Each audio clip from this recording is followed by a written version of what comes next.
Muy buenas, bienvenido, bienvenida a esta segunda parte que estaba ahí deseando, lo sé, el cuerpo pide teología y, y aquí estamos dando la buena dosis de Passing in Terry de Juan 23 en este caso y así que vamos a desmenuzar un poquito a poco todo y cada uno de los artículos que no son pocos y empezaremos, bueno, por una contextualización histórica del Passing in Terry, de quién es Juan 23, de dónde viene, a dónde va, qué es lo que nos quiere contar y luego, pues bueno, haremos una síntesis de los principales puntos que se tocan en la encíclica. Así que lo primero es de buen nacido, o sea, agradecido y queremos aquí no ser menos con nuestro líder, nuestro amado líder, Martín. Pues, ¿cómo estás? Yo soy líder de mí y ya, claro, me cuesta. Muy bien, Fran, todo muy bien. Hoy no hace tanto calor, entonces estamos felices de momento. Siempre está bien escucharte, padre. Que nada, yo antes de empezar, si quieres hacer la ronda de agradecimientos típica y más que necesaria que hacemos al principio, adelante. Perfecto, pues volvemos a recordar a la gente esa eterna lucha que tenemos con Twitch de llegar a los 50 seguidores. Hace nada estábamos en 42, no sé quién se ha bajado del barco, la verdad es que lo buscaremos, le pegaremos una paliza de las buenas y suponemos que volverá al redil, ¿no? Como Dios manda. Pero eso, necesitamos simplemente 9 locos para... Es una cuestión de burocrática y decimos, cuando nos compremos una mansión en las Azores para poder emitir los tres juntos, para eso aún queda bastante, somos realistas, ¿no? Pero bueno, todo llegará, como quien dice, ¿no? Y bien, como bien nos ha dicho, lo podremos comentar más al final. La intención es cambiar esta parte del programa al final, pero bueno, más o menos ahora podemos comentar lo que han sido los últimos comentarios. Y ha sido, la verdad, muy gratificante recibir saludos desde la bella y nunca bien ponderada Costa Rica, ¿no? Pura vida, Mike, como le decía al buen Josué Arguedas. Espero que sea así como se pronuncia y nada, la verdad es que nos comentó en el último programa precisamente es que vamos sobre el cristianismo social, ¿no? Pero dijo que le había parecido interesante y que bueno, que era bastante curioso, nos citó a Barney el dinosaurio, ¿no? La canción de Barney el dinosaurio y la verdad es que le agradecemos bastante la interacción y esperemos que el programa de hoy resulte por lo menos tan interesante como el anterior. También recibimos su comentario en un programa que ya tiene su tiempo, pero que tuvo bastante buen calado, que es cuando nos pusimos a hablar de educación y de la posverdad, ¿no? Y es el señor Santiago Herrero, ¿no? Que por lo que creemos que es profesor en Cataluña y nos dejó también, la verdad, un comentario muy agradable, ¿no? En el que se nos dice pues, que le ha parecido interesante, ¿no? Y nos da ánimos en el futuro que nunca vienen mal en estos tiempos que corremos. Y finalmente, Joaquín Schurz nos comentó en lo referente a Casa Pau, ¿no? Nos comentó, bueno, pues la vigencia de ese movimiento para quien le interese saber más tiene tanto el vídeo sobre qué es Casa Pound como nuestros derechos que hicimos sobre la derecha identitaria, soberanista y demás, que ya tiene también su tepecito. Esto ha sido todo y bueno, muchas gracias de nuevo a la interacción. Ya decimos, no, nos anima a seguir, ¿no? Y también, bueno, pues no vamos a negar que así batallamos con más holgura contra el algoritmo y que, bueno, eso nos ayuda siempre, ¿no? Entonces, bueno, Frank, ¿qué te parece si ya nos metemos de lleno a el tema por excelencia? Tu tema podría decirse, ¿no? Entonces, bueno, ¿qué te parece si antes de nada nos comentas, como que dice, qué vamos a hacer, qué quieres hacer hoy, cómo lo tienes pensado? No, no creas expectativas más de lo que voy a ser capaz de cumplir, ¿eh? Porque la verdad que con respecto al primer programa que hicimos sobre el Reino Novarum, yo sigo todavía sorprendido de la repercusión que tuvo, de esos casi 50 comentarios, eh, a un vídeo en el que salimos dos flipados hablando de, de un papa y una encíclica. Así que si llegamos a la mitad de lo que se consiguió con el primer episodio, yo estoy más que satisfecho. Así que bueno. El pase en Interri es bastante más largo, por así decirlo, más que tiene más enjundia, más condumio que el Renovaron, así que he cambiado un poquito la estructura de lo que va a ser el programa sin comentártelo, porque aquí somos así, sí, Somos así. sin previo aviso. Nos quieran o Y, no, somos así. y bueno, sí es verdad que he recogido algunos artículos que me han llamado más la atención, pero para no llegar a los 100, 200 capítulos por episodio, luego lo he reordenado un poquito en función de la temática, ¿no? Y de lo que me ha parecido, de los principales puntos que toca. Y bueno, de lo que habla de forma transversal en la encíclica Juan XXIII, como puede ser la relación entre los estados, el trato que le da a la paz universal, a los derechos humanos, el tema de la democracia, en fin, etcétera, etcétera, el tema de la guerra también. Así que es un poco la enjundia que me traigo hoy entre manos. Espero no extenderme en demasía, pero bueno, no prometo nada. Así que, Bien. si tiene usted algo que objetar, criticar antes de meternos de lleno.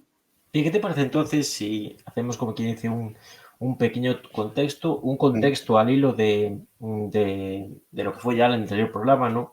Cómo el cristianismo, bueno, pues trata de adaptarse un poco a la, como se denomina incluso en la propia iglesia, la cuestión social, ¿no? De que tal vez lo desborda un poco. Entonces, bueno, trata de articularse, ¿no? Entonces, claro, pero ya estamos en un contexto diferente en el que la iglesia ya ha probado lo que se siente al tratar de introducirse en esa cuestión social, ¿no? Al tratar de mediar más en política, ¿no? Sin pretender instaurar un poder político. Precisamente eso es lo que nos comentaba el buen amigo costarricense, que le recordaba al concepto de bonapartismo, porque es intervención política de la religión y demás, ¿no? Eso ya se deja de lado. Entonces, bueno, ¿cuál sería un poco el contexto en el que nos movemos? Porque Juan Pablo II es el sucesor de Pío XII. Juan Pablo II, no, cabrón, no me menciona ese que ya me pongo nervioso, ¿eh? ¿No es Juan Pablo II? Juan 23. Ah, Juan XXIII. Oh, es Sí, sí. que Rey Joan es al final de la... y ya me he liado. Claro, claro, es que has mencionado, digo, Juan Pablo II he puesto nervioso, ¿eh? Digo, no tienes son la noche y Claro, el porque día. Juan Pablo II es el sucesor de quien redacta la encíclica que vamos a ver hoy, ¿no? Sí, o sea, pero que quiero decir Sí. que la redacta aquí en Vale, el sí, marco sí, sí. y eso de Pío, ¿cuál era? ¿Pío XII? Creo que sí. Uf, ya es que me pierdo ya, ahí ya Claro, pero Pío XII era el que estaba en el Vaticano durante la Segunda Guerra Mundial.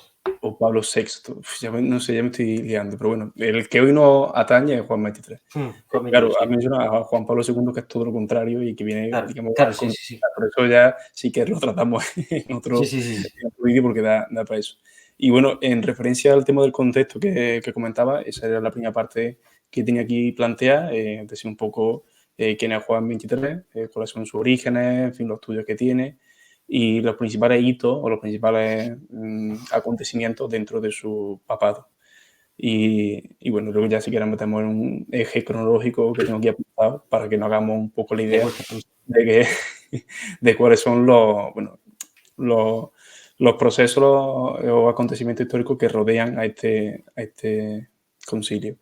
Pero bueno, lo primero, paz en Interri. ¿Qué nos dice paz en Interri? ¿Qué significa? Bueno, básicamente paz en la tierra, que yo creo que ya nos sitúa un poco en ese contexto de la Guerra Fría, ¿no? De la carrera armamentística entre Estados Unidos, la Unión Soviética y demás, y siempre el papel mediador que ha querido o ha pretendido tener la Iglesia en un momento en el que, como ya has comentado, la Iglesia iba perdiendo cada vez un poquito más su esfera, su espacio de poder tangible, ¿no? Dentro de la política y la economía. Se publica el 11 de abril de 1963, en el quinto año del pontificado de, de Juan XXIII, un papa que fue nombrado papa con 77 años. Este me recuerda al caso de León XIII, que ya comentamos, fue un papa ya mayor, con una salud un tanto quebradiza como León XIII, no tanto, evidentemente, pero que se le consideraba, bueno, pues un papado de transición, ¿no? Y que al igual que León XIII, pues le salió un poco rana al asunto. No se esperaban lo que se le venía encima y como tampoco se esperaba en su momento el nombramiento del Concilio Vaticano. O sea que muchos habían olvidado ya hasta lo que significaba eso, ¿no? De un concilio dentro de la Iglesia Católica. Y bueno, un Juan XXIII, que su nombre secular es Angelo Giuseppe Roncalli. Me encanta el nombre, ¿verdad? Muy italiano, muy italiano. Sí, se trata del Papa de la Iglesia Católica número 261, nacido en 1881 en Italia, evidentemente, y fallecido el 3 de junio de 1963, o sea, el mismo año en el que se publica el Concilio Vaticano.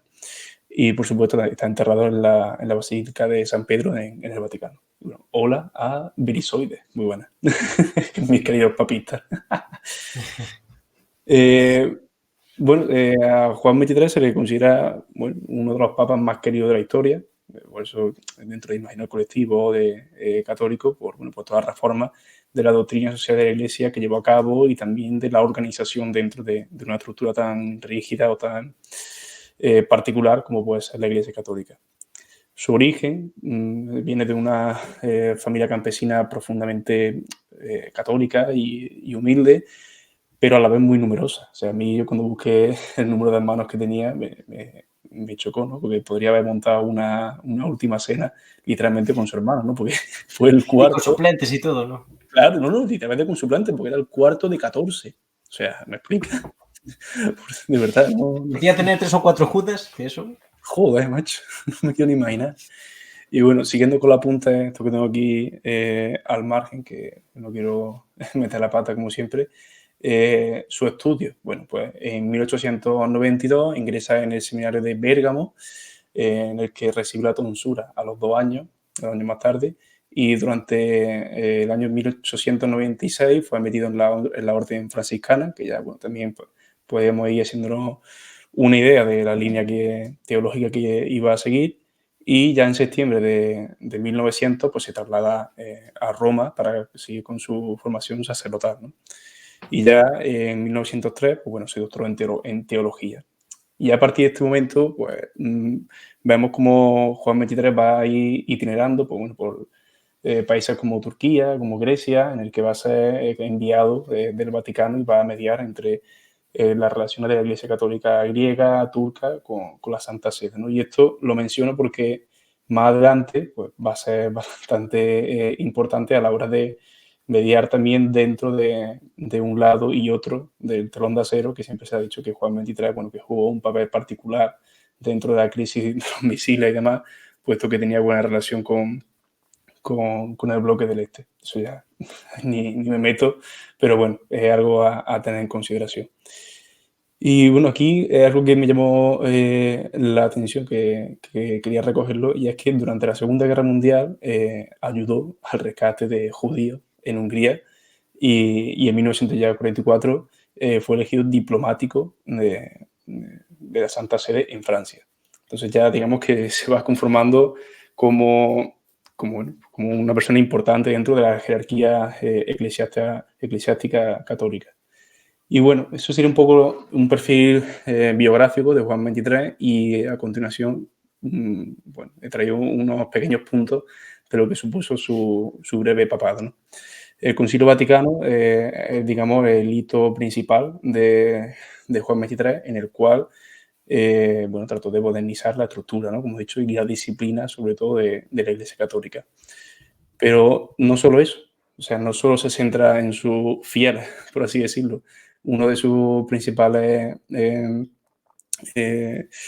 digamos, objetivos dentro de su papado era el de unificar a los cristianos, o sea, labor ecuménica, que ecuménica no quiere decir otra cosa que unificar todos y cada uno de los cismas que había tenido la religión a lo largo de su historia. Es por eso por lo que llevó a cabo un acercamiento entre varias creencias, por así decirlo, ¿no? Estuvo en contacto bueno, con judíos, con protestantes, con evangélicos, en fin, no se centró solo en su labor católica, también estuvo en contacto con la Iglesia Ortodoxa, eso, con judíos y con el Consejo Mundial de la Iglesia, o sea que digamos que no se centró, no miró solo de puerta hacia adentro.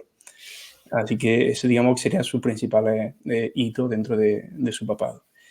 Y el eje cronológico este que había apuntado, para que nos hagamos una idea de cuál es el contexto histórico en el que se desarrolla el Concilio Vaticano, pues bueno, yo creo que es bastante llamativo, porque cuando él empieza a hablar de la encíclica de Pacem in Terris, él considera que Pacem in Terris es una encíclica, como él decía, a todos los hombres de buena voluntad. Es decir, él pretendía tocar la fibra sensible de toda persona, independientemente de si era creyente o no.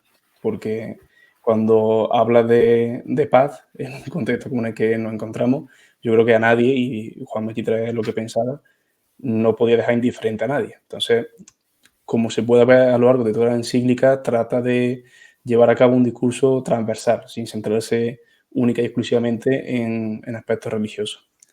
Entonces, Los momentos históricos del Passing in Terri son los siguientes. En el 57 y 58 nos encontramos, bueno, con el nacimiento de la carrera espacial, el nacimiento de Sputnik. En el 58 también se elige a Juan XXIII como papa.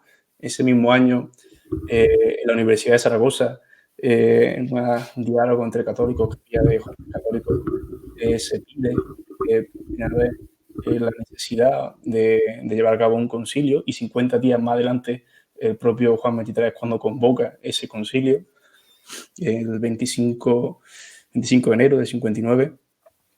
En el 61, Juan XXIII lleva a cabo también otra encíclica suya muy importante, como es la de Mater et Magistra, que es todo el tema de la religión. Que se menciona en la propia encíclica. Claro. De todo el tema de la enseñanza y demás. Y en el 61, bueno, todo el tema del muro de Berlín, la Guerra Fría. En el 62 se lleva a cabo la primera sesión del Concilio Vaticano II. Ese mismo año también todo el tema de la crisis de los misiles en Cuba, la guerra de Vietnam. En el 63 se publica la encíclica, y ese mismo año, en junio, como ya hemos dicho, fallece Juan XXIII. Ese mismo año también muere Kennedy, y en el 64, ya tuvo un apunte un poco más nacional, por así decirlo, la doctrina social de la Iglesia se imparte como asignatura obligatoria dentro del curso preuniversitario español. Digamos que cómo ha ido evolucionando, ¿no? Y cómo ha ido calando la repercusión de la encíclica. Sí, y solamente por apuntar, ¿qué relación tendría todos estos cambios, como que dice, dentro de la Iglesia con la teología de la liberación? Porque no sé si te acuerdas, en el programa sobre Perú, habíamos visto que era precisamente un peruano, no recuerdo el nombre, uno de los primeros teóricos de la propia teología de la liberación. Y antes de que me contestes, el señor Sergio, lo saludamos aquí, Sergio Vélez, y él le recordamos su proyecto de La Última Desiderata, muy interesante, le está yendo bastante bien, entonces es algo de lo que nos alegramos, ¿no? Cuando le va bien estos streamers raros que chupan orejas y tal, no nos preocupa más que alegrarnos, ¿no? En este caso, un proyecto de valor, y le recomendamos que le echen un ojo. Pero eso, la cuestión de la teología de la liberación, sí. Sí, a ver, Passing in Terri es un punto de inflexión, evidentemente, e incluso un punto de no retorno, si me apura.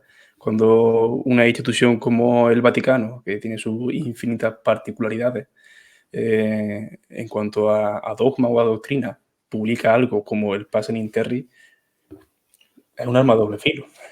Porque vale que tú te intentes modernizar, pero está dando posibilidad a múltiples reinterpretaciones, que si ya de por sí podían desembocar en teologías liberadoras, con documentos o encíclicas previas que para nada tienen que ver con lo que estamos tratando hoy, con el Passing in Terri.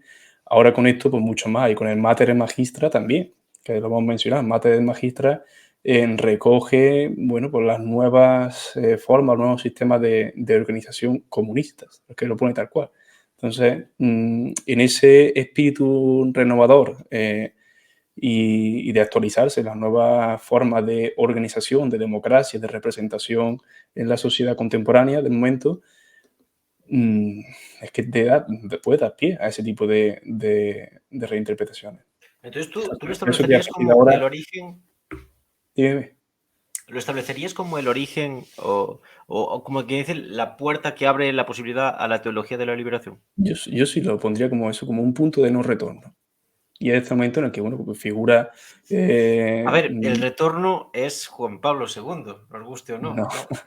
Sí, pero tú Bueno, sabes este que es eso un debate son... muy, que a lo mejor lo No, no, pusimos sí, del sí, no, tema, no, ¿no? sí, un buen apunte ese, porque de hecho Juan Pablo II lo que trata es eso, de volver a, pero es que no puedes volver a porque ya ha abierto la puerta.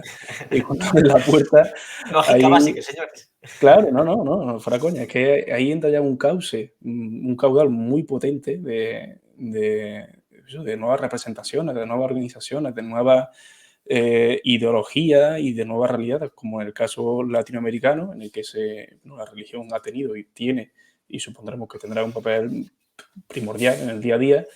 Y cuando en el cristianismo se habla de la universalidad del pobre, que es lo que comentaba Eduardo Fajardo también en su crítica marxista de la religión, pues es que te da pie a que nazcan figuras como Zubiri, como Ignacio Ellacuría, que van ahí reformulando a través del Evangelio, pues esa teología de la liberación que se adapte a las necesidades y reivindicaciones, pues, en el caso latinoamericano yo creo que es el más evidente de todo ello. Sí, sí, pero bueno, vamos a tratar hoy de ceñirnos más al Concilio Vaticano II y demás, ¿no? Y después ya, yo creo que podremos hacer incluso un programa aparte sobre la teología de la liberación. Y simplemente por apuntar un poquito más por el contexto, simplemente citar lo que supone la guerra de Corea del 50 al 53. Fue una guerra que, yo siempre lo digo, más allá de lo que cree la gente, fue una guerra de enorme trascendencia, porque de aquella se creía que el comunismo iba a seguir avanzando después de su victoria en la Segunda Guerra Mundial. Después el contexto cambia, pero fue algo que despertó eh, mucha esperanza en ciertos sectores de la población y también mucho temor, ¿no? Entonces, para que lo tengamos en cuenta y también estamos realmente en el contexto de descolonización a nivel general que está con posterioridad a la Segunda Guerra Mundial, de ahí que la encíclica, la propia encíclica, tenga una parte muy importante, hablar sobre las relaciones internacionales, las relaciones entre los países y demás, ¿no? Ya que, por ejemplo, en el 64 es cuando el conflicto de Indochina, principalmente Vietnam, es cuando Estados Unidos ya decide tomar parte más activa, ¿no? O, por ejemplo, la propia Revolución Cubana en el, creo que es 58, aunque después se modifica, ¿no? Más o menos para que tengamos en cuenta el contexto. Yo creo que más o menos queda cerrado, ¿no?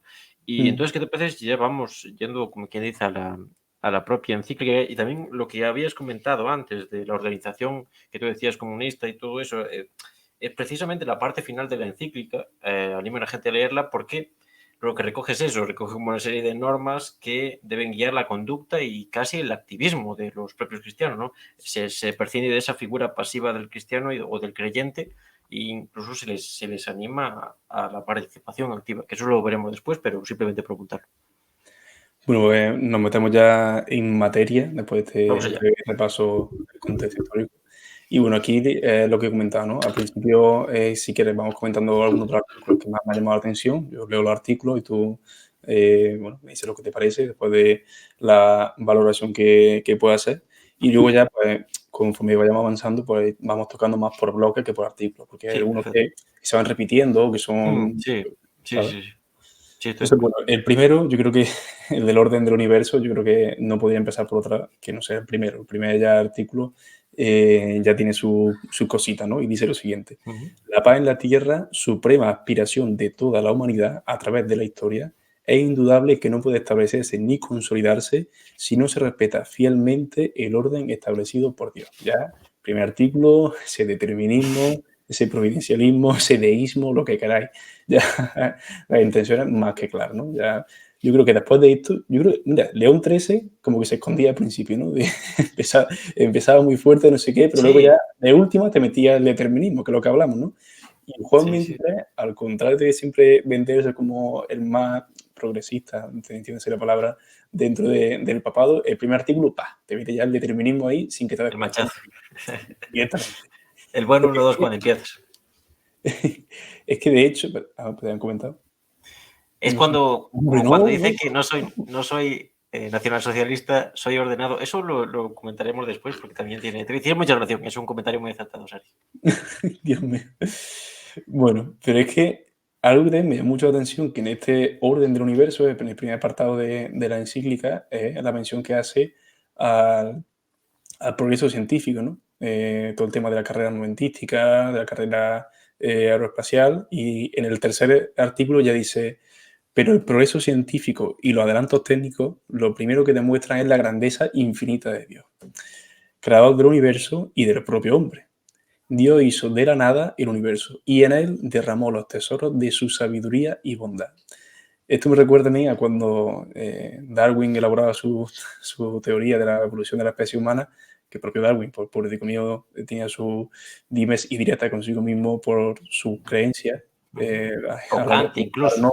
O Kant también, exacto. Bueno, el tema de Kant y la autoridad universal que rige la paz, eso está muy presente en esta, en esta encíclica. Y lo tratamos. Es muy moralista, claro. Claro, es que por eso lo trataremos más adelante. Pero es que me recuerda a eso, ¿no? Vale, ya la Iglesia no niega el progreso científico o la evidencia del método Ujú, científico. Ahora ella es la que se superpone a ese método. Entonces, ujú, este método existe por determinación divina. Este método existe porque hay un ente creador al que llamamos Dios y sobre el cual nos regimos todas y cada una de nuestras normas divinas de la naturaleza del ser humano, y es por ello por lo que se consigue que, bueno, que el ser humano vaya al espacio, que tengamos tal o cual El desarrollo rendición técnico que en esos años tecnológica. es Sí. increíble.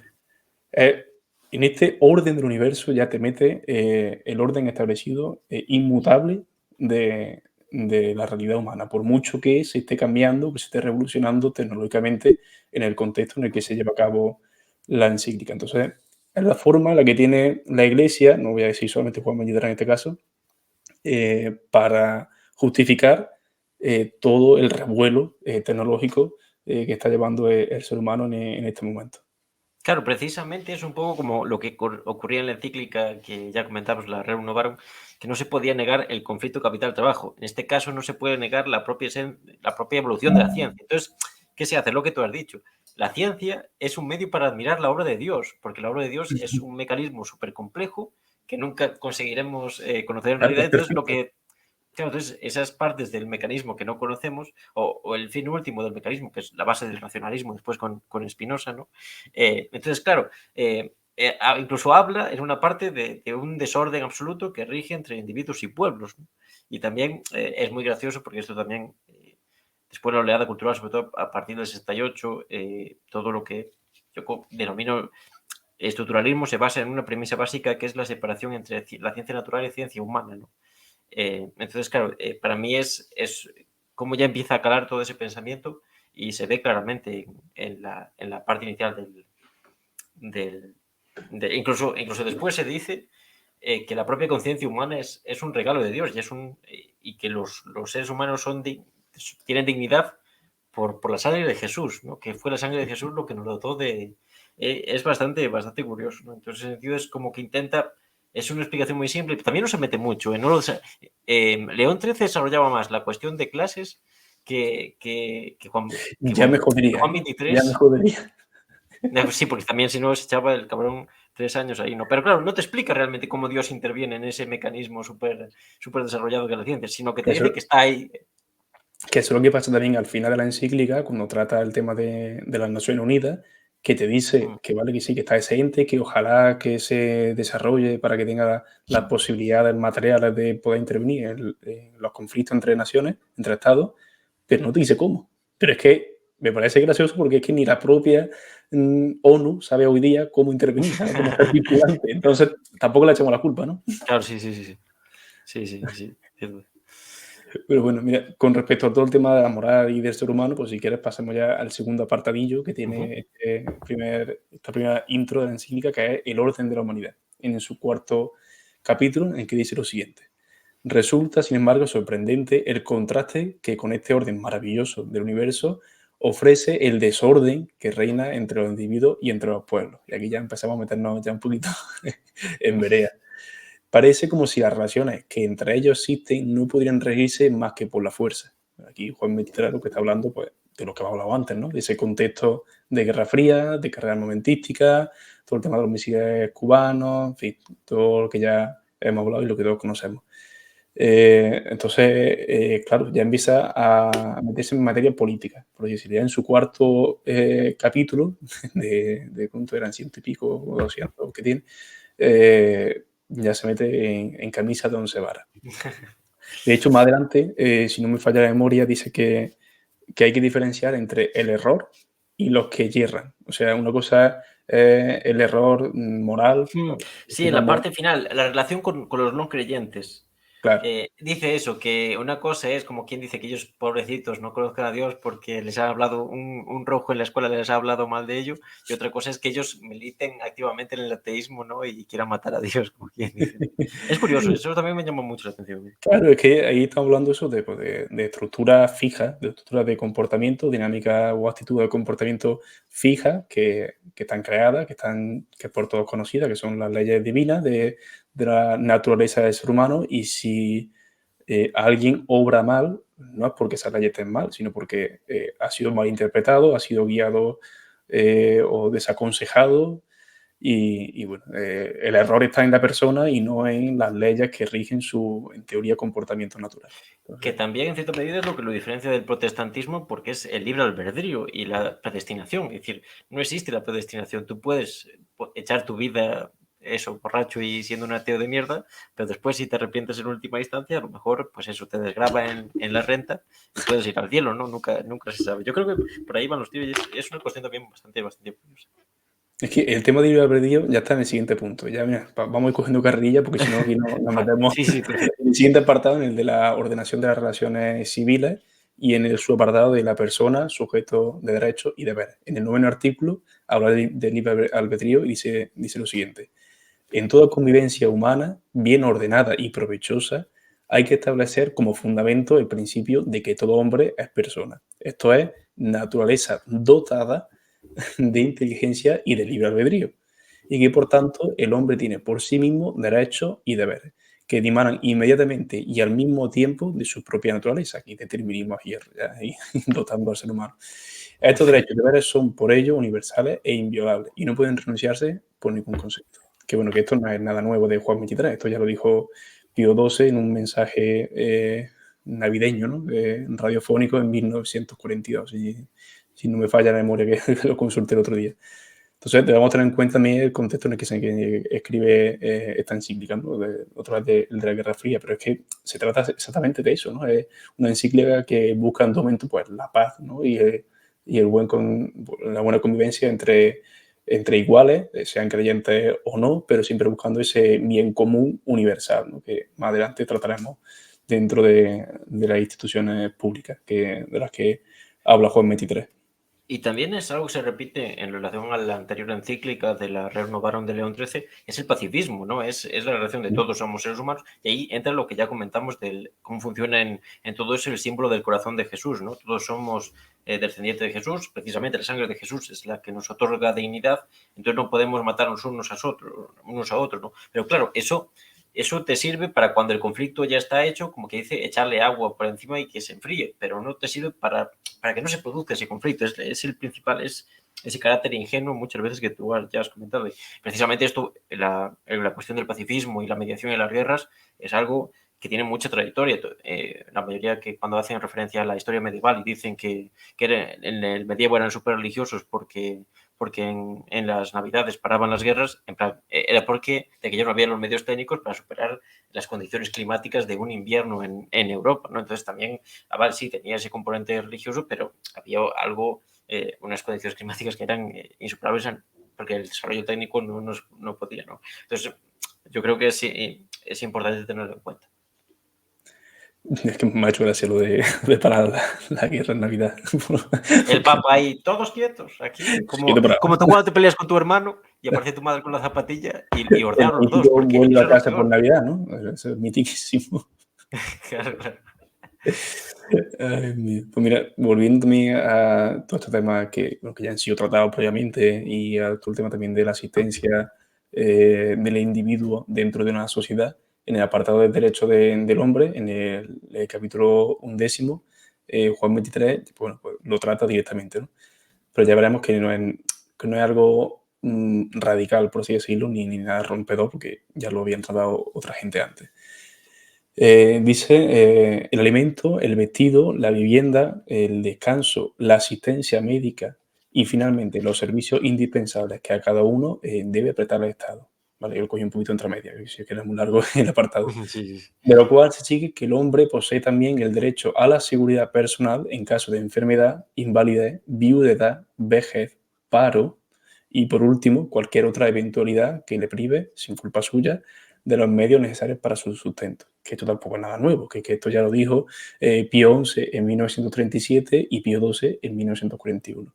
Vamos, esto lo está tratando en pleno desarrollo, bueno, del estado de bienestar, o si se quiere ver de otra manera, Claro. un momento en el que la Unión Soviética pues, servía como contrapeso, ¿no? Como contraejemplo a las políticas sociales que se podían llevar a cabo en el bloque occidental, europeo, norteamericano, bueno, que necesitaban de ese equilibrio para que no se llevara a cabo bueno, un desequilibrio, para la redundancia, de las relaciones de fuerza entre un bloque y otro. Y tal como lo hablamos en el programa sobre la derecha identitaria, precisamente el cristianismo social, la derecha social católica, tuvo mucha importancia en la mayoría de países de Europa para precisamente articular todo este estado del bienestar. Después eso va quebrando y va entrando en una crisis, ¿no? Casos de corrupción o ineficacia y demás, ¿no? Y eso hace que surja una nueva derecha, ¿no? Tanto una derecha más, como quien dice, más liberal, como otra derecha más identitarista y demás, ¿no? Eso, en serio recomendamos ese programa porque creo que sirve para entender esto. Y precisamente lo que comentas es, yo creo que por eso se comenta que la relación con la teología de la liberación o la iglesia, como que dice, más de izquierdas y tal, es que defiende el paradigma de un Estado interventor. Pero claro, no debemos olvidar que mientras defiende el paradigma de un Estado interventor, también se dice, recoge una serie de derechos del hombre y uno de los principales derechos es a la propiedad privada, ¿no? Y también el punto 65, yo también lo tenía recogido, dice algo así como el Estado hasta dónde debe llegar y dice así,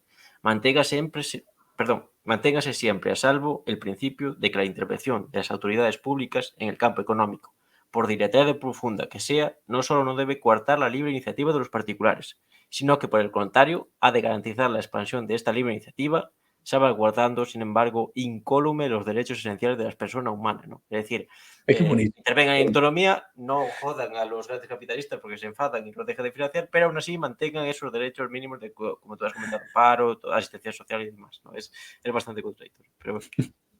Es que, pues sí, sí, el tema de la intervención del Estado está tratado como de forma directa, o sea, que no hay que ser un lince para Sí, sí, sí. leerlo entre líneas ni Porque mucho menos. claro, precisamente León XIII hablaba de crear asociaciones, intervenir un Claro, poco sí, más, ser un poco más sindicatos, pillos, pero que pero claro, siempre esto hay que ya lo hacer defiende abiertamente. su cosita, tiene su cosita.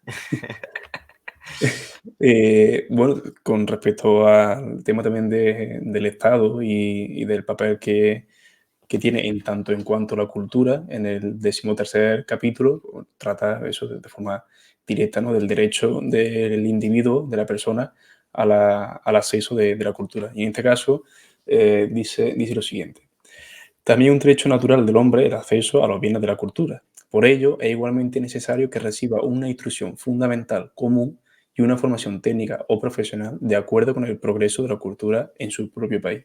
Con este fin, hay que esforzarse para que los ciudadanos puedan subir, si su capacidad intelectual lo permite, a lo más alto grado de los estudios, de tal forma que, dentro de lo posible, alcancen en la sociedad los cargos y responsabilidades adecuados a su talento y a la experiencia que hayan adquirido. Esto de último de que dentro del Estado, bueno, que alcance los cargos y responsabilidades adecuados, me suena un poco a ese corporativismo, ¿no? Que formen parte de ser funcionarios y formar parte de la El máquina ascenso del Estado. social, Claro, porque hablamos es de Kevin que Costa, es eso claro. lo que tenía Es apuntado. Este es el total, momento en el que las universidades comenzaban a mostrarse pues, claro, también. como lo que en su momento era, ¿no? De una especie de ascensor social, entre comillas, en el que las mal llamadas clases medias, que se empezaban también a conformar dentro del imaginario colectivo, porque no dejan de ser clases obreras, por muchas condiciones de vida medianamente dignas que tuviesen, pues entonces veían eso una oportunidad sin igual para poder acceder a una serie de cargos de públicos, mayoritariamente que le puedan bueno, pues, servir para mantener su ritmo de vida, ¿no? Sus condiciones de vida básicas. Aquí también nos dice Sergio que paraban las guerras porque los Reyes Magos estaban mirando y se quedaban sin regalos. Puede ser, ya digo, es como cuando tu madre, te peleas con tu hermana y tu madre te regaña, aunque tú no hayas tenido la culpa, pues debe ser algo así, ¿no? Había que tener cuidado porque, claro, aparte los Reyes Magos eran los únicos que podían acceder en el medievo a los centros comerciales. Entonces, claro, tenías que pedir los regalos a ellos. Entonces, claro, si no te llegaban, era toda una movida, ¿no? Hay un comentario bastante acertado de Sergio.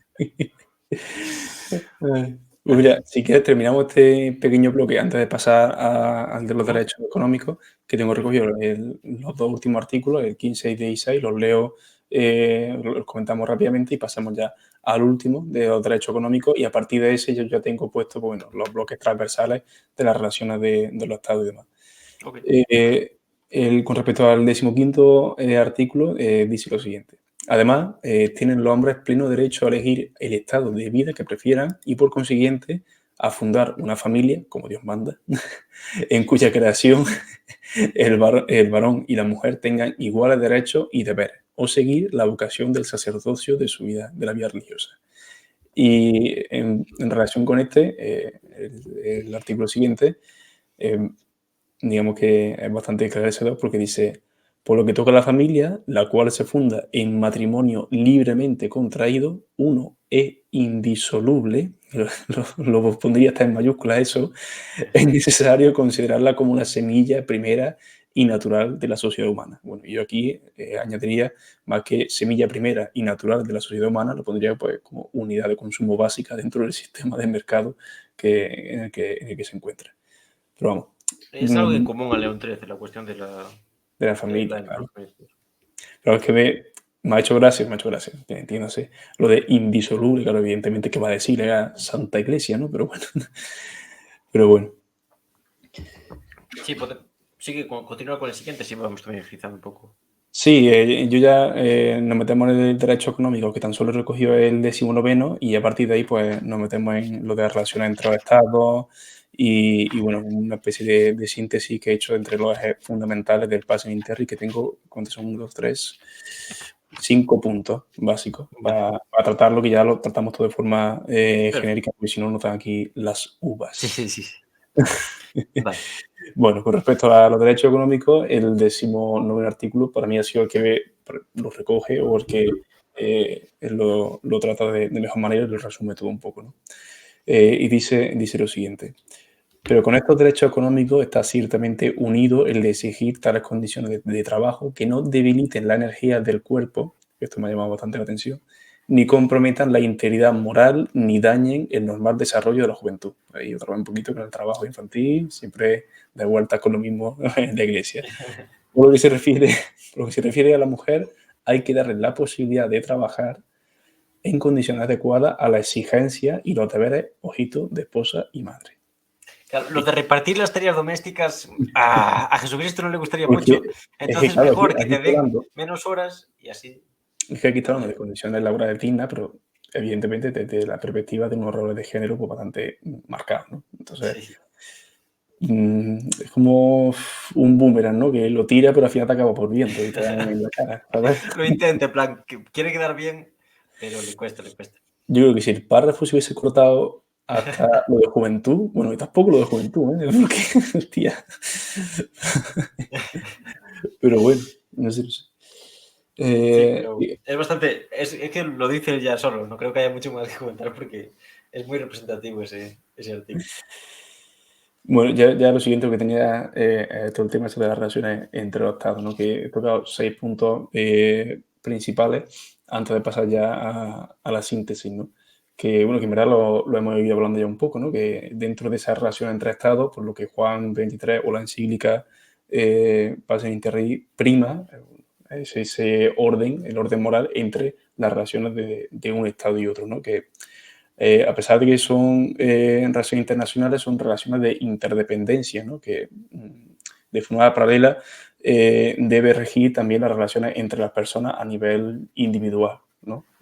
Siempre está ese aspecto moral, ¿no? Que casi bien intencionado y un poquito pecar de ingenuo, que yo creo, sobre todo cuando tratamos temas geopolíticos y en un contexto como el de la Guerra Fría, pero claro, entonces yo he hecho en falta ahí lo que más adelante no desarrolla, pero sí lo nombra, ese ente superior que controle la autoridad de los propios estados, ¿no? Porque al fin y al cabo cada uno va a reparar su casa y en este contexto pues, más todavía, ¿no? Que Juanma, dime. solo por apuntar, una cosa que tenía aquí apuntada, pero se me pasó, que en el punto 41 dice que quien libera el cristianismo es la mujer, perdón, quien libera a la mujer es el cristianismo.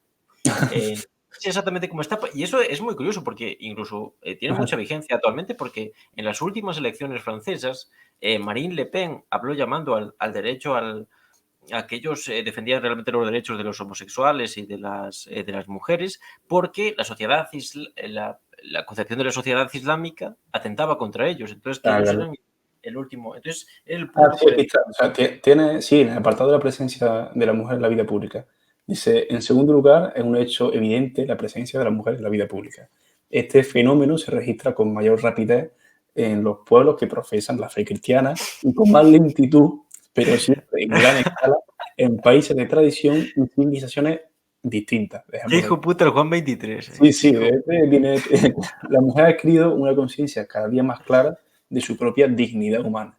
Por ello, no tolera que se la trate como una cosa inanimada o un mero instrumento. Exige, por el contrario, que tanto en el ámbito de la vida doméstica como en el de la vida pública se le reconozcan los derechos y las obligaciones propios de la persona humana. Tía, joder, con Juan 23. Un artista, un artista. Pero sí, es bastante curioso esa concepción de que es el cristianismo el liberador de la propia mujer. En fin. Dios mío. Pero bueno, sí, volviendo a todo el tema este de las relaciones entre Estados, Sí. Juan Magistral, por lo que aboga, por lo que propone dentro de su tradición liberal política más clásica de la Revolución Francesa, se podría decir, de la división de poderes, etcétera, etcétera, porque no va más allá, no desarrolla otra cosa, pues, él entiende que este tipo de interdependencia entre no solo Estados, sino las personas tiene que estar regido por unas relaciones de verdad, de justicia, de comprensión, de empatía. Al fin y al cabo son valores, pues, evidentemente, como no podría ser de otra forma, netamente cristianos, católicos en este caso. Entonces, cuando habla de la guerra, porque no lo habla directamente, lo trata un poquito de paso, ¿no? Porque hablar de guerra en una encíclica, pues bueno, queda un poco feo, ¿no? Él habla de carreras armamentísticas, ese tipo de cosas, ¿no? Él considera que, bueno, una de las esperanzas actuales en ese momento era el de la negociación y el del acuerdo, ¿no? Un poquito La diplomacia, en última instancia. claro, un poquito a los Adolfo Suárez, esas cositas. Y él entiende que ya que la guerra es inútil para la resolución de conflictos, que esto en verdad es llamativo, porque la Iglesia que hable ya por fin directamente, de manera tajante, con respecto a la guerra como un medio inútil, cuando a lo largo de toda su historia, pues la ha Sí, esgrimido le como, ha tirado bastante. Lo claro, de la ha las esgrimido cruzadas como estuvo feo, la una verdad, estuvo feo. herramienta, la guerra como, o sea, es que la Iglesia, no solo la Iglesia, bueno, no se me malinterprete, pero que estamos hablando del tema, ¿no? Pero es la Sí. primera vez que se trata, claro, que ahora vendrán aquí abogados cristianos a decirme, tú sabes. De momento no ha pasado, pero pasará. Todos sabemos que pasará. Momento, no sé. Pero claro, que sea la primera vez en la que la Iglesia, en una encíclica, coño, que es lo más importante que se puede publicar dentro del Vaticano, que trate a la guerra como un instrumento no pacificador, que es como siempre a lo largo de la historia lo ha esgrimido, como un agente pacificador de civilizaciones y Sí, una sí, sí. Todos barbaridad. sabemos lo que hace. Claro, es llamativo. O sea, es la primera vez que se menciona la guerra en estos términos. Entonces, por esa parte, guay, tarjeta verde a Juan 23. Pero bueno, Yo creo que acabarían de reflexionar lo que creo que fue la tercera cruzada, la que fue un fiasco. Acabarían de reflexionar y dijo, mira no que vaya esto a ser de expandir por ahí igual. la región, No, hay que hacerse Twitter, hay que hacerse Instagram, hay que hacerse esas cosas, pero lo de las cruzadas. que después, bueno, que no sé si fue la novena, no sé cuál fue la séptima, que Sí, la no, cruzada de los niños. Por Dios, por Dios. no, en la primera mandaron a niños, porque pensaban que al ser inocentes ganarían ellos Claro, la claro. cruzada, Y porque fue sí, una una revelación locura. de una niña que tuvo No, que fue a un sacerdote, y al final no me acuerdo dónde era el sacerdote, bueno, lo de las cruzadas es para hacer 15 que tenía programas, es una una misión que locura. se mandaba almas puras porque no tenían Sí, que sí, temer sí, sí. nada. O sea, digo, bueno. Alucinante, alucinante, pero bueno. Ay, Dios mío. En Pero fin. bueno, si tienes algo que comentar más sobre el tema. Solo en relación a esto también, en el punto 42 hace una afirmación bastante severa, porque dice: todos los pueblos, en efecto, han adquirido ya su libertad, o están a punto de adquirirla. Él lo sabe, Casi, no sabemos cómo lo sabe, pero él lo sabe. Por ello, en breve plazo, no habrá pueblos dominados ni pueblos. No, perdón. No habrá pueblos dominador ni dominadores dominado. ni pueblos dominados. Perdón, me había liado. Pues sí, el tío ya sabe que vamos a ser todos libres y chachis, va a venir El Jesucristo Fukuyama de la pronto iglesia, el fin de y la historia. se va a armar una buena. Pues yo creo que algo que sí. Bien, joder, después Juan Pablo II, el pobre, también pensaba que se había cargado a la historia también. Pero bueno, solo por señalar eso, ¿no? Que el optimismo de todos somos libres, todo está chachi, ¿no? Esto nos llevaría, obviamente, ya poniéndose un poco más serios, al debate de la independencia, sí, de muchas de estas colonias, ¿no? Lo que supone las relaciones económicas internacionales, incluso aquí en la serie con Manuel sobre Milton Friedman, Es hemos que hablado sobre todo del principal conflicto entre lo que supone la independencia política y el desarrollo industrial a la dominación financiera internacional, ¿no? Es ese gran conflicto que incluso Maestro Firma tiene la valentía de abordarlo, pero lo hace de una forma pues bastante ingenua y en este caso yo creo que Juan Pablo II pues más de lo mismo. Es que habría que ver también qué considera Juan 23 por pueblos dominados o pueblos dominadores o pueblos libres. Entonces, eso también en más un contexto descolonizador también habría que darle una vuelta de hoja. Pero bueno, eh, ya sí que pasamos al siguiente apartado y ya el último gran bloque en el que sintetizamos un poquito con la mejor de las intenciones, tremenda encíclica, en la que lo, lo he resumido en los cinco puntos, sí, en los 5 puntos principales que yo considero sobre los que se sustenta realmente la encíclica. Que uno de ellos es la centralidad evidente de los derechos humanos, porque eso es más que evidente, el tema de la democracia, no sé ni hablar, la inutilidad de la guerra, la necesidad de una autoridad mundial, en este caso moral, y por último la presencia de los cristianos en la construcción de la paz. Que eso, la verdad que es el último punto, pero bastante, de bastante enjundia. Bueno, con respecto a los derechos humanos, Juan 23, no, yo considero que él lo ve de la siguiente manera, ¿no? Como una moneda con dos caras, tanto los derechos, pero también los deberes, ¿no? De esas relaciones interpersonales que tenemos dentro de la sociedad. Por lo tanto, pretende alejarse de la concepción individualista que se comenzaba a tener del ser humano, de solo yo y mis circunstancias, como diría aquel, ¿no? El innombrable. Entonces, para Juan 23 la paz no es la ausencia de guerra, porque esa básicamente se puede conseguir por la vía de la fuerza y la violencia. Entonces, para Juan 23 la paz sería la construcción de ese orden basado en la convivencia y el respeto a las exigencias esenciales de toda naturaleza del ser humano. Entonces, digamos que los derechos humanos afortunadamente están presentes en el documento de la Iglesia por primera vez de manera ya tangible y ya no se rige solamente a esa predestinación, ¿no? Digamos que ¿Cuándo se empezaron a formular lo de los derechos humanos? ¿Cuándo es en la el, primera declaración? en el 48 creo que fue, ¿no? Vale, vamos a Sí, consultar. fue ya más, sí, puede ser. Después, justo después de la Segunda Guerra Mundial. Creo Claro, que ya se empieza a articular. Sí, sí, sí, creo puede que es ser. en el 48. Vamos a comprobarlo. Ay, no, coño, no me digan lo que son los derechos humanos. De hecho, ¿Cuándo? que de hecho, ya Los derechos previamente se hablaba de los humanos. derechos humanos. El día de diciembre del 48, claro. Sí, pero previamente se hablaba, incluso creo que hay textos de Lenin criticando un Ya, poco esa ya concepción de... estamos con Ay, de verdad, es que no. Solo lo cito, solo lo cito. No lo digo, dime. No, ¿Qué va a solo eso, que creo que la formulación es previa. Cuando se lleva a la práctica como tal, a través de la ONU, el fracaso de la Sociedad de Naciones y No, todo claro. eso, claro, es después de la Segunda Guerra Mundial, pero la formulación es previa. Sí, claro, pero aquí Juan 23 o sea, hace Sí, referencia, es muy importante en toda la claro, encíclica. Yo literalmente diría que casi que es el secreto principal de la encíclica. claro, es que esa Porque nos remonta esto, y vamos a debatir un día sobre los propios derechos humanos, ¿no? Porque para mí es una concepción demasiado moralista. Es decir, tú no puedes resolver el mundo a base de una carta que aprueba la ONU. Aparte, la ONU, tío, ¿qué ha hecho la ONU y demás cuando se estaban haciendo esas animaladas en Yugoslavia? Ya no te digo en el resto del mundo, ya no te es que digo ha en hecho, sino Europa. que no ha hecho, más bien. Por eso. Yo creo que, y la clave es eso, una idea como que es la base desde León XIII hasta casi la actualidad. Es decir, la moral se superpone a todo eso. Claro, yo es que es la pescadilla que se muerde la cola, hablando un poco en plátano. Pues, Y es la misma contradicción que yo le veo a la encíclica, a la Rerum Novarum de León XIII. Es ese creer que a través de una concepción moralista de problemas materiales, tú puedes resolver ese conflicto. Y unos conflictos en plural en un contexto como el de la Guerra Fría. Y más si se lo atribuye a una organización como es la ONU, porque pues, por desgracia, vamos a decirlo claro en este caso, no tiene carácter vinculante. Uno de los documentos más importantes de la historia del ser humano, como son los derechos humanos. Entonces, vale que tú te encomiendas eso, pero dime cuáles son los métodos o los cauces reales, no bien intencionados, que, oye, puta madre con eso, pero no son reales. Porque, aparte, son muy contradictorios. Es decir, es lo que decimos, y es para mí es la concepción que yo tengo del derecho. El derecho, la base del derecho es mediar en los conflictos.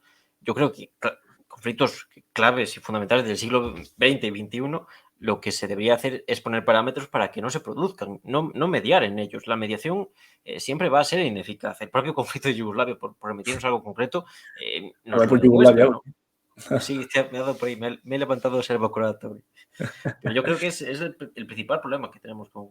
Aparte de que, es lo que dices tú, si se cumpliesen estaría de puta madre, pero hay contradicciones. Y si quieres, puede hacer mención a lo que... Derechos del hombre que habla en la encíclica. Se dice, a la existencia y a un decoroso nivel de vida, a la buena fama, a la verdad y a la cultura. Al culto divino, que aquí se cita al Todopoderoso León XIII, que dice unas mamadas sobre la libertad, que yo no había visto una definición tan etérea de la libertad en mi vida. Después dice los derechos familiares, derechos económicos y, como no, derecho a la propiedad privada. Y después ya derecho de reunión y asociación, que eso es unas bases del liberalismo cuando se impone a nivel político, de residencia y emigración, de intervenir en la vida pública y a la seguridad jurídica. Después los deberes dice que son respetar los derechos ajenos, colaborar con los demás y actuar con sentido de responsabilidad. Así que ya sabes, Frank, hay que ser responsables. Es que en eso que comenta, en el siguiente apartado que yo tenía preparado, que es la democracia, pues trata la democracia, pues bueno, pues con su sentido tradicional, liberal, más puro y duro, en tanto en cuanto a la división de poderes. Pero es que la encíclica esta de Juan XXIII es la primera vez, o de las primeras veces, en la que la Iglesia puede hablar de democracia, del término democracia, bueno, en un sentido parlamentario, burgués, si queremos incluirlo, europeo, representativo después de la experiencia caótica que hubo en el siglo XIX, ¿vale? Propone también la participación ciudadana, que eso lo retomaremos en el último punto, la cual, bueno, solo tendría un sentido a través de la recta razón divina de Dios, que es la que guía a los cristianos a participar en la vida pública. Y en este momento podemos contextualizarlo pues, bueno, con todo ese movimiento cristiano de base, del que ya hemos hablado en más de una ocasión, que se comienza a fraguar ya de antes, pero sobre todo a partir de la década de los 60 y especialmente bueno, aquí en España pues, tenemos varios ejemplos de ello, ¿no? Entonces, aquí digamos que recoge un poco lo que ya Pío XII hablaba, ¿no? De evitar ese enfrentamiento entre estados que llevó bueno, al surgimiento de los totalitarismos y que tanto Pío XII como Juan XXIII entendían que ese era el principal detonante o el principal precondicionante que llevó a la sociedad europea a la guerra, ¿no? Entonces, por eso vuelve a retomar todo el sentido liberal tradicional del liberalismo político y económico, con todo el tema de la propiedad privada y toda la pesca, para este contexto, ¿no? Claro, la propiedad privada es fundamental, pero es que la propia concepción de la familia, de la sociedad, es eso, es organicista, es corporativa, es decir, y en una sociedad organicista el propio concepto de democracia no es válido, porque la democracia supone, sí, aunque sea real o ficticia, que eso es otro tema, supone confrontación política, es decir, supone que tú por lo menos tienes que elegir y votar con tu voto, que después podríamos hablar si sirve o no, pero bueno, estamos hablando a nivel formal de elegir entre dos opciones o entre varias opciones. Eso genera confrontación, porque decir, si todos somos iguales, si todos somos cristianos, que amamos a nuestros hijos y queremos la vida y queremos una vida tranquila, no tendría sentido el concepto de democracia y vivíamos en pero claro, la sociedad moderna, y es el gran problema de la Iglesia, es tremendamente conflictiva y hay un conflicto de base que León XIII abordaba con más ímpetu, pero en la propia encíclica no se menciona, ¿no? Es la cuestión de eso, la división social del trabajo, la cuestión de la propiedad privada, incluso la división internacional del trabajo, porque habla de que todos los países son libres, pero unos más que otros, como quien dice, ¿no? Todos somos, eso siempre lo dice el juez Calatayud, que es un personaje, todos somos iguales, pero unos más que otros, ¿no? Sí, coño, como Que la figura. el último apartado de, bueno, la última frase de Rebelión en la Granja, del cartel de Ah, sí. todos somos... Sí, sí, es por eso, coño. No lo sabía, no sabía. Acabo de citar a Orwell. Uy, Es que uy, Orwell me uy, das puntual. uy, uy, uy. No lo No hubiera te dicho, fui lo a siento, lo beber, y siento. era Lo Orwell. lamento, le lamento profundamente. Orwell, ya sabemos todo lo que hacía vendiendo a Madre militantes mía, honestos está grabado, ¿eh? Está a los grabado. franquistas, pero bueno, ¿qué le vamos a hacer? No, pero es verdad, coño, que es por eso. No sabía, Todos no son sabía. iguales, pero algunos más que otros. Vale, vale. Esa base del derecho, supongo que tengo. Ay, Dios mío. Bueno, pues mira, hablando de conflictos y demás, el tercer apartado, yo que no supero esto. Esta noche no duerme. Con respecto al tercer eje, que yo entiendo que resume o que caracteriza esta encíclica, el de la inutilidad de la guerra, ¿no? Digamos que la guerra no se aborda directamente por lo que hemos hablado antes, porque hablar de guerra en una encíclica, pues como que no está bien visto, ¿vale? Pero en la tercera parte, en la de las relaciones entre los estados, pues menciona todo el tema de la carrera armamentística y de la estrategia de disuasión, ¿no? Entonces llega a decir en el 127, me voy a apuntar, en el artículo 127 dice, por esto, en nuestra época, que se jacta de poseer la energía atómica, resulta un absurdo sostener que la guerra es un medio apto para resarcir un derecho violado. Entonces, diciendo, tenemos tantísima capacidad. De Ojito a la destruirlo. recomendación de Sergio. A ver. Martín, Leo Orwell, Homenaje a Cataluña. Si no lo has hecho ya, ese libro es Trotskismo en vena. No puedo con eso. Yo te recomiendo, no sé si Sergio has leído a Enrique Lister. A Bueno, mí me gusta mucho. A mí me encanta Enrique Lister cómo le daba duro a los trotskistas y a los anarquistas que hacían muy mal. la recomendación. Pero bueno, por ti, Sergio, lo leeré. Nunca pensé, pero si me lo dices tú, lo leeré y hablaremos un día sobre el tema, porque tiene tela. Ay, Dios mío.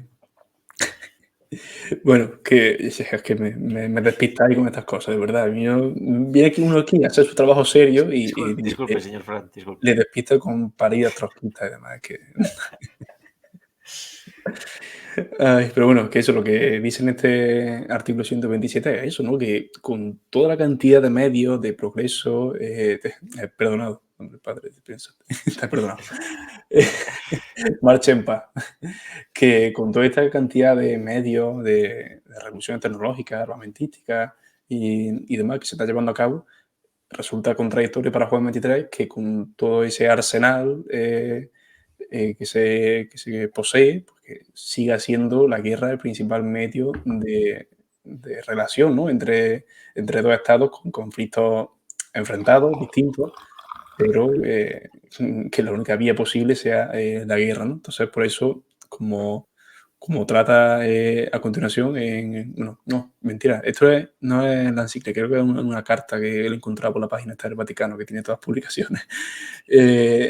Habla, pues bueno, de los miembros de la organización en mayúscula en referencia a la ONU.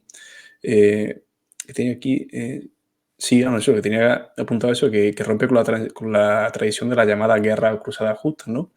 Y dice en su carta dice lo siguiente: los miembros de la organización, entiéndase la ONU, en sus relaciones internacionales se abstendrán de recurrir a la amenaza o al uso de la fuerza contra la integridad territorial o la independencia política de cualquier Estado. Hostia, es que esto es fuerte, en verdad. O en cualquier otra forma incompatible con los propósitos de las Naciones Unidas. Entonces, está aquí poniendo como las Naciones Unidas como principal y único valedor entre las relaciones de los Estados. Que digamos que está bien intencionado, que está bien tirado, como quien dice, pero que si nos bajamos los pies al barro, pues sabemos que eso no, Es otra cosa. gracias en su día y tampoco ahora, y yo creo que el contexto en el que vimos es bastante evidente, pues no se lleva a cabo. Y de hecho hay un epígrafe que se titula, así muy fuerte, la autoridad política es hoy insuficiente para lograr el bien común universal, ¿no? Ya te lo pone Pero claro, aquí entra la contradicción principal de la Iglesia, es decir, ¿qué quiere la Iglesia? ¿Qué quiere Jesucristo? Claro, Porque es no que quiere no, intervenir políticamente, no hay un proyecto político de intervención, es lo que decimos. Y con moral está muy bien, y es muy gracioso, la moral así por la moral, pero con eso no va a resolver nada. Si eso no se articula y demás, incluso ellos mismos, hay partes en las que admiten que la moral de por sí solo no sirve, que tal vez es más necesario el derecho, la mediación social, el Estado interventor, pero que no toque mucho la propiedad privada. Esas cuestiones, ¿no? Yo creo que es una contradicción que me hace gracia que pongan ese epígrafe tan grande y tan llamativo cuando ellos mismos son conscientes de que es contradictorio, ¿no? Entonces, pues no sé. no, pero es que en el momento en el que quieren achacar o encomendarse algo material o algo eh, tangible como puede ser la ONU, es que ni siquiera a eso que te achaca Es tiene dos medios. como que ellos se quieren definir como asesores de la ONU, en plan, nosotros hablamos Claro. con Jesucristo y Jesucristo te pasa lo que le parece bien y no para que vaya bien el mundo. Y en plan, la ONU no manda nada y no No, tiene es que capacidad de... digamos que ya estoy aquí marcándome un triple, puede ser, pero bueno, yo lo veo así, como que marca una jerarquía entre el individuo, la sociedad, dentro de esa sociedad, del individuo colectivo, luego los gobiernos nacionales o estatales, y por encima estaría la ONU, pero casi a Dando la par consejos, pero es que de la está la propia ONU dando Iglesia. consejos en plan, es como si yo te mando a ti Va presidente pegando del bandazos. gobierno y solo te tenemos en cuenta para que cuentes chistes y nos digas qué te parece la cosa, ¿sabes? Es, no sé, es muy heavy. Los ejemplos.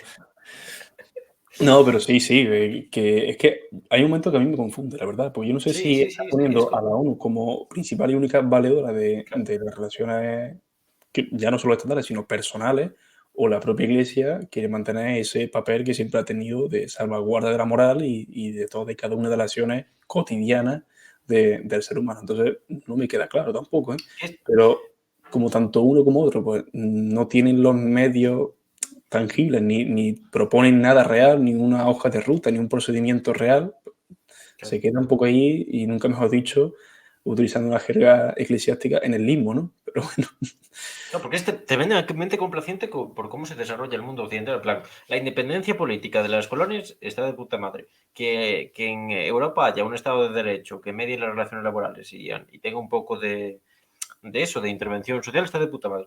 En plan, todo el mundo está bien, solo pasa que hay que hacer un poquito más de caso a la ONU, pero la ONU sin el asesoramiento de la Iglesia y de Jesucristo no sirve para nada. Yo creo que es la visión que da y es una visión que te aboca al fracaso, es decir, sí, porque sí, tiene eh, muchas lagunas. claro, porque, a ver, Tiene en la patas situación cuajas. de esa situación de Europa, ya el mundo sigue igual de destrozado, pero de esa situación de Europa después de la Segunda Guerra Mundial, vale, es mejor tal, pero sí es tremendamente conflictiva y hay un cúmulo de cuestiones que están por resolver. Y yo creo que es un problema que arrastra la Iglesia hasta hoy en día. Es decir, la Iglesia actualmente, la sociedad, pues, bajo mi concepción, está bastante degenerada, pero ¿qué hace la Iglesia para paliar eso? En plan, pone un cura, perdón, pone un papa extraño que también que da consejos, pero que no propone nada. Es decir, no hay una. Y ahora, si te quieres, ya hablamos sobre la parte final, esa que habla sobre las normas para la acción, el activismo cristiano, y ya Mm. cerramos. ¿No? Pero yo creo que es el gran problema sobre que incluso arrastra hasta hoy día, ¿no? Y que si no puede afrontar, que tal vez, como vimos en el documental de Rusia, la Revolución Conservadora y demás, hay otros países en la que la Iglesia, las instituciones religiosas tienen un papel más fuerte en las sociedades islámicas, por ejemplo, ¿no? Es una locura. Pero claro, que como que en la propia Iglesia aquí ha asumido que no puede retomar ese. Entonces, claro, es la principal disyuntiva. Pero es que esto que propone Juan 23 no es nada nuevo tampoco, ¿eh? Lo de la necesidad de una autoridad moral mundial. Incluso Yo- si me lo... Es más tibio que León XIII, te diría yo. Ojito, ¿eh? No, sí, sí, ¿eh? Hay unas cositas que siempre se han vendido, o siempre a la opinión pública, de que Juan 23, pues, bueno, era el papa renovador realmente de la Iglesia, y en algunos aspectos, pues, es verdad. Pero yo creo que Juan 23, bueno, es que hay que tener en cuenta una cosa, que Juan 23 toca temas que León XIII no toca, evidentemente. Entonces habría que ver también cómo afrontaría León XIII pues, todo el tema este de las Naciones Unidas y cosas así en ese contexto, ¿eh? Sí, va a calentar el cabrón de una manera. Claro, claro, es que estamos teniendo la perspectiva única y exclusivamente de Juan 23, pues bueno, en su contexto. Claro, Claro. es verdad que es una son tibia, a pesar de estar a los 60, pero joder, no le pidamos pera al olmo tampoco, Mira, ¿no? te juego lo que quieras, que el cabrón de León XIII, cuando vi cómo se montó la ONU y todo eso, y que este papa solo quería ser el apéndice de la ONU, tiene que estar en su tumba o con Jesucristo ahí quejándose en plan, y Jesucristo, déjame en paz, tío, ya, que se va a ir todo al garete, hombre, cógete unas vacaciones, hombre. Claro, claro. Pero es lo Ah, que te entonces, digo, que la necesidad esta de crear una autoridad moral mundial no es nada nuevo. Es algo que la teología cristiana pues ya llevaba tiempo pidiendo. Pero es que yo creo que es como no asumir la derrota, porque evidentemente ni se asume, ni mucho menos en la iglesia, pero es como si asumir en cierto modo la incapacidad de una institución como la iglesia, que es la iglesia en el sentido religioso, ya no hablo solamente en el católico, que una iglesia es el único gobierno universal que existe claro, de la idea que en la parte. humanidad, independientemente de cada iglesia y de cada creencia.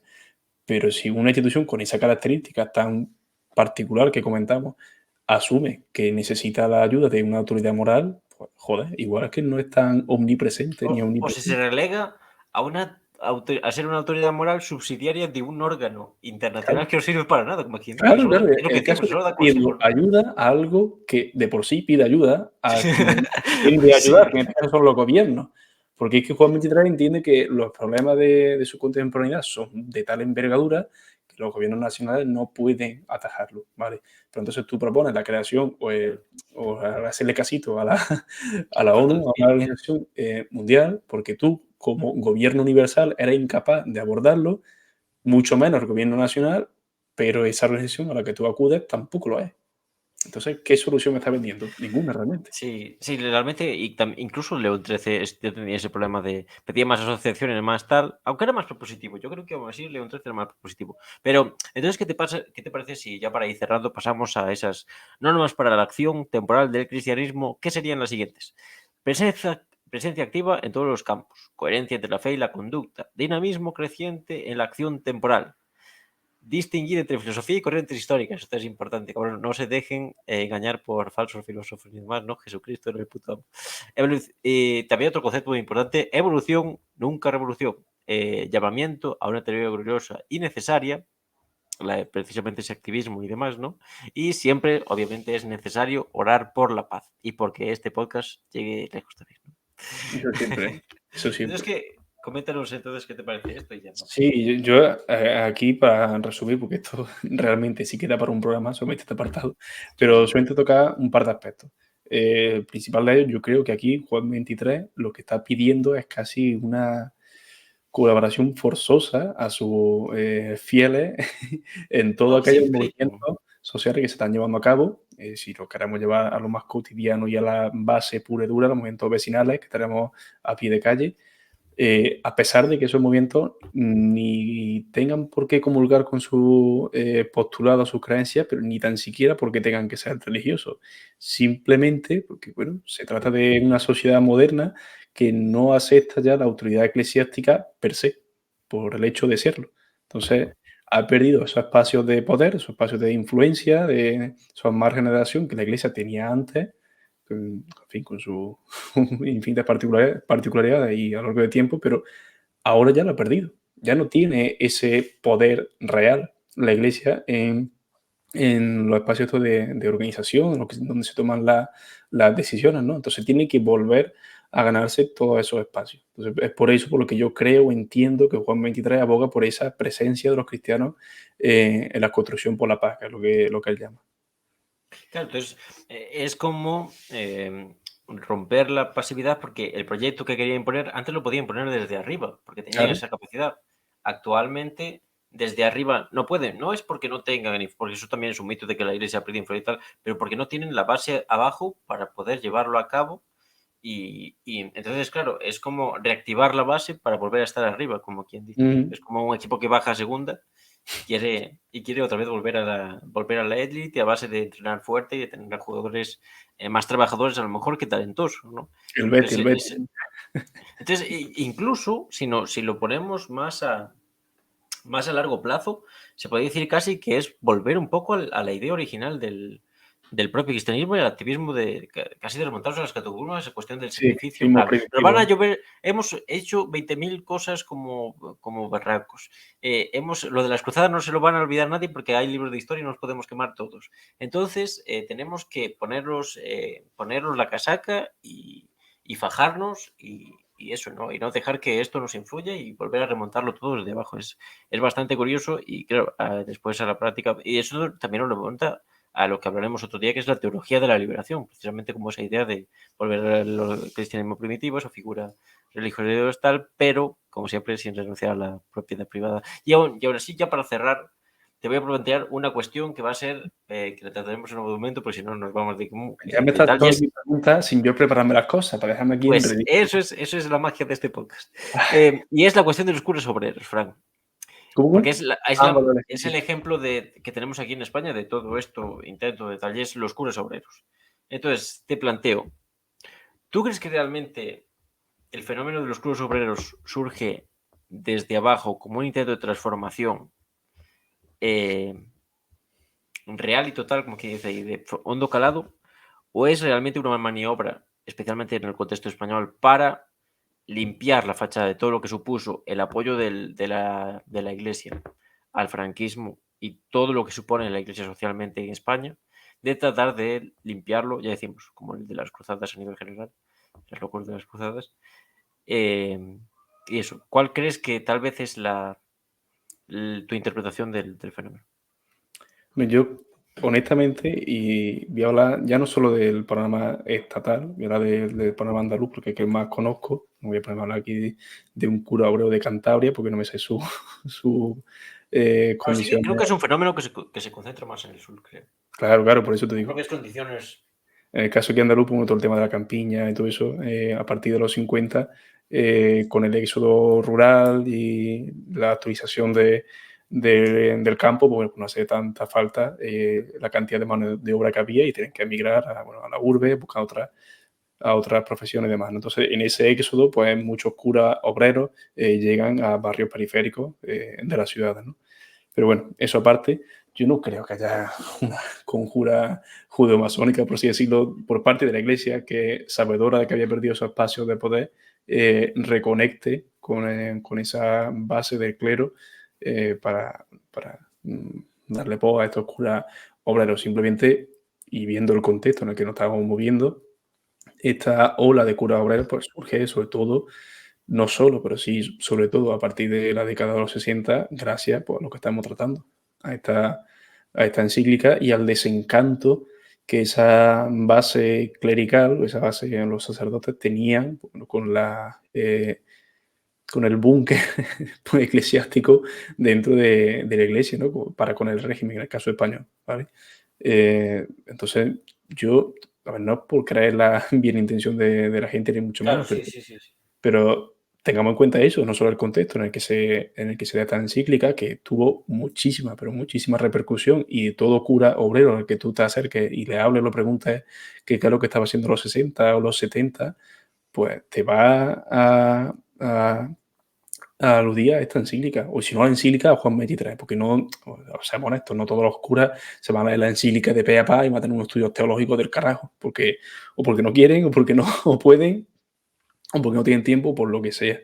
¿Vale? Eso es como si pensás que en el 17 pues todos los campesinos habían leído Estado y Revolución y el Manifiesto Comunista, etcétera, etcétera. Estaban movidos simplemente por sus necesidades, pero no solo las suyas, sino las de su comunidad, en este caso. Y en unos contextos tan duros como la de los 50 en el campesinado andaluz, pues evidentemente se estrechan relaciones personales de interdependencia o de solidaridad, en este caso, pues bien distintas a las que se pueden establecer en la urbe, que no dejan de ser relaciones netamente religiosas, pues sí, pero desde perspectivas totalmente distintas. Y yo vuelvo a decir que el Concilio Vaticano II, a pesar de todas las contradicciones, de todos los lagunas que tiene, que las tiene, pues tuvo su calado bastante, bueno, bastante importante en el bajo clero español y en el andaluz sobre todo. Y eso pues repercutió en la comunidad de fieles aquí en Andalucía.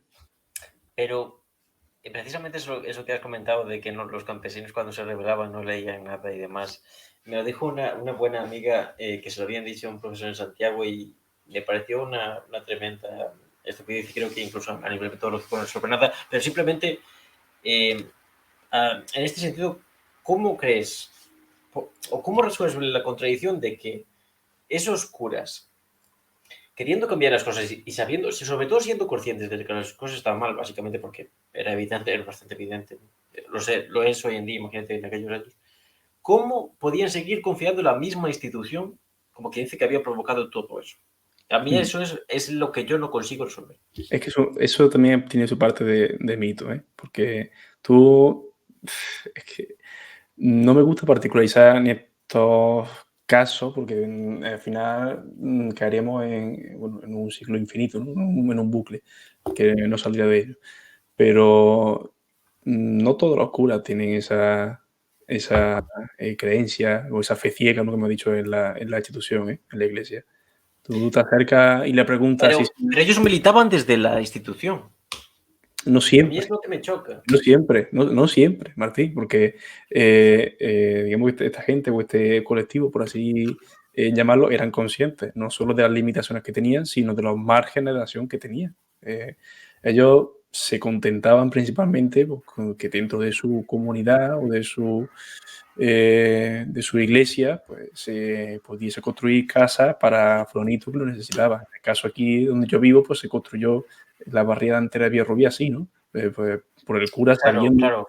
Claro, pero es que el rédito de toda esa militancia de esos sacerdotes iba a esa institución. Aquí nos dice Sergio que esa pregunta que te haces responde un poco con San Manuel Bueno mártir. En este sentido, Sergio, no sé a qué te refieres. No sé, Fran, si tú lo sabes. Claro, yo entiendo, creo que Sergio sé por dónde va, No el es rollo de que ¿no? hay que Yo recuperar la me iglesia primitiva impresionaba. desde la fe y desde la propia iglesia. Yo eso lo entiendo. Y el concepto de eso, ¿no? El tío Tom, del sacrificio y el santo Job, ¿no? Eso es cierto, ¿no? Pero creo que el hecho de ver que la institución ha participado de una forma tan latrocínica, casi se puede decir, que no sé cómo se puede seguir confiando en ella.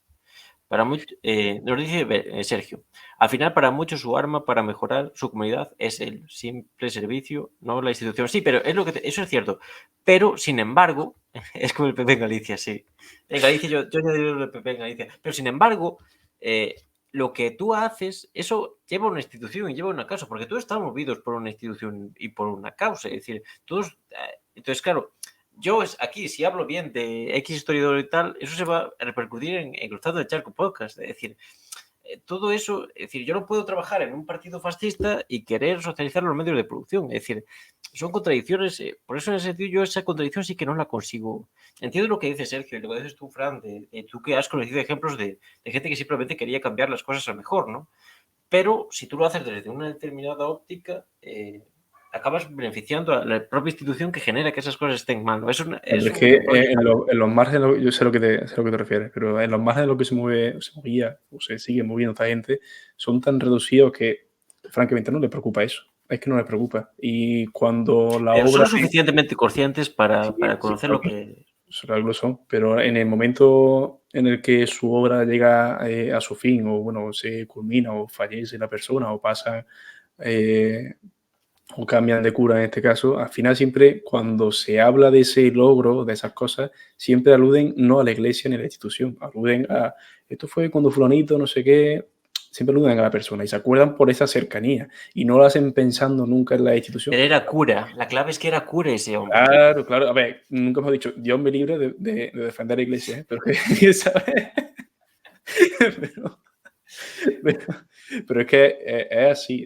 Los márgenes son tan reducidos que el último momento en el que piensas de, Buah, estoy haciendo esto por la iglesia, que ellos tienen su fe, profesan que su casa es la iglesia, a ver, última fin de cuentas, pero son conscientes también a la hora de conocer nuevas realidades como la de los curas obreros, pues que igual la institución a la que ellos profesan no es la casa a la que ellos más, la que ellos más a gusto se sienten. Sin embargo, siguen trabajando por ella porque saben que esa es su casa. Eso es como si, a ver, extrapolándolo ya mucho, ¿eh? Esto es como si el militante de la juventud socialista tiene una idea, ¿vale? Guay, como quien dice, de más revolucionaria, por así decirlo, con respecto a la cúpula, pero sigue trabajando en ese partido porque sabe que aspira a cambiarlo o que puede, a través de su obra, modificarlo. Por el caso de la iglesia puede ser igual. No sé de España-Perros para arriba cómo es la cosa, pero aquí en Andalucía la cantidad de gente que hay, creyente con mayúscula, Por eh, eso. Es que, pero que le que en mete a la Andalucía iglesia. haya esa creencia es una de las bases del problema de Andalucía. Claro, pero saben que ese es su sitio, saben que ellos son creyentes y que su lugar de reunión es ese y que el momento, su lugar de encuentro es ese y que en el mejor de los casos aspiran a cambiarlo. Ellos, digamos que quieren o que se sienten tan cómodos dentro de esos espacios que se niegan a abandonar lo que es su casa porque lo están copando gente que no debería estar ahí, en este caso pues, puede ser la élite eclesiástica o demás. Entonces, es tanto el sentimiento de pertenencia que tienen a eso que se niegan a abandonar lo que es su casa. Es como si tuviesen una ocupa dentro de su propia casa. ¿Sabes lo que te digo? Sí, y Porque es un yo fenómeno que también se da, y es luego no me venga aquí a decir nadie, no, no sé, no, no, ¿sabes? Sí, sí, pero de San Manuel Bonamarte no Sí, hay una adaptación cinematográfica o algo. Lo digo porque, vamos, San viniendo Manuel tuya, no sé Bueno si Mártir. hay una adaptación cinematográfica de San Manuel Bonamarte. No sé, yo solo sé que Unamuno no me gusta nada, pero lo que decías, yo soy Carlita, sincero, eh, pero lo que decías es un fenómeno que también curiosamente se da mucho en partidos especialmente de izquierda, ¿no? Pero lo debatiremos en otro momento, hoy ya se nos va mucho de hora, la verdad. Pero de bueno, eso lo Amenábar, debatiremos. San Manuel no sé, ya Amenábar. no sé, yo es que de cine ando más pegado que... No es eso, Sergio, no soy nihilista, no creas eso. Lo que pasa es No, que no, no, sí, y de hecho, me sí parecen lo es, Sergio, sí lo es. No, no no, te engañes. hombre, no. De hecho, Oye, me no, parecen muy interesantes vuestras reflexiones, pero lo que pasa es que no me convencen, no me parece un argumento de que peso yo no estoy para diciendo que esa que sea mi explique reflexión, todo que eso. toda esa la perspectiva que está... Además, yo... Por eso, pero tú eres alguien que conoce el tema y es un tema que me interesa, pero sí, ese argumento como que no me acabo de convencer, por eso yo creo No, que que a mí es necesario tampoco, darle otra vuelta. ¿eh? Yo creo que es necesario en estos temas buscar otra alternativa, pero Como bueno, nada, vamos a cerrar ya porque si no abandonar se la me va casa, esto de crear madre. otra alternativa, la pura, la real. Bueno, entre Orwell, Weber y ahora esto, el No sé qué Martín, ha venido de eso. el Martín más No, trotskista. nunca verás eso. Antes muerto que trotskista, eso siempre. No, dicho, como dice Pero trotskista. nunca. No, bueno, pues nada, esto ha sido todo. Ha sido un poco caótico. Ya decimos, hablaremos en su futuro de teología de la religión, hablaremos de curas obreros, nos pelearemos a hondo sobre esto. Muy interesantes las reflexiones de Sergio, la verdad, como siempre. Y nada, Frank, si quieres tener unas palabras para despedirte y ya déjame dar matraca a la gente. Martín 23 Fierro, me encanta comentar. Algún día, tú lo verás, Sergio. Tus hijos, cuando vayan a la iglesia, les oirán hablar de mí. Qué grande. Nada, pues, ¿qué coño iba a decir? Lo primero que gracias a la gente que estaba ahí y especialmente a Sergio que nos ha aguantado como un titán. Vaya, chaval. Y eso, y nada, yo lo que he dicho al principio del vídeo, que con que llegue a la mitad de repercusión que el primero, que joder, que de esos casi 200 reproducciones y 50 comentarios, no está nada mal para un tema tan concreto y tan ido de olla como hablar de una puta encíclica, pues no sé, yo con eso me doy satisfecho. Es el tema que me gusta hablar, el que me gusta prepararme, aunque tenga cero idea, porque esto nunca, nunca termina, pero no sé, siempre son temas que me llaman mucho la atención, ¿no? Sobre todo el tema, ya cuando rondamos lo esotérico y algunas cosillas así ya trascendentales, que me puto flipan de, de decir, madre mía, cómo está la gente, ¿no? Pero no sé, que siempre me gusta hablar de estos temas y en tan buena compañía como la de ustedes. ¿La mía también?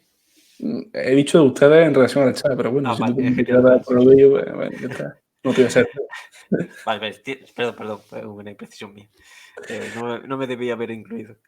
No, bueno, pues nada, gente, Grosero por tu parte, ¿eh? Blasfemia.